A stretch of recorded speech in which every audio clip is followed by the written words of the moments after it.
দেশের বিদ্যমান সার্বিক অর্থনৈতিক অবস্থার চিত্র তুলে ধরতে একটি শ্বেতপত্র প্রকাশের উদ্যোগ নিয়েছে অন্তর্বর্তী সরকার।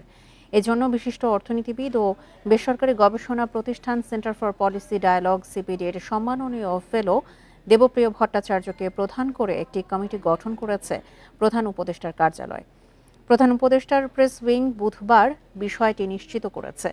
তারা জানিয়েছে, শ্বেতপত্রে দেশের বিদ্যমান অর্থনীতির সামগ্রিক চিত্র থাকার পাশাপাশি অর্থনৈতিক বিষয়ে সরকারের কৌশলগত পদক্ষেপ, এসডিজি বাস্তবায়ন ও স্বল্পোন্নত দেশ থেকে উন্নয়নশীল দেশে উত্তরণে করণীয় ইত্যাদি বিষয়ের প্রতিফলন থাকবে।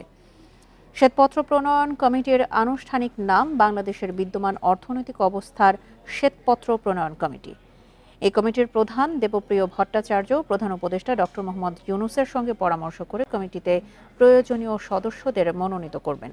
এই কমিটি ৯০ দিনের মধ্যে অন্তর্বর্তী সরকারের প্রধান উপদেষ্টার কাছে সুপারিশ সহ প্রতিবেদন হস্তান্তর করবে।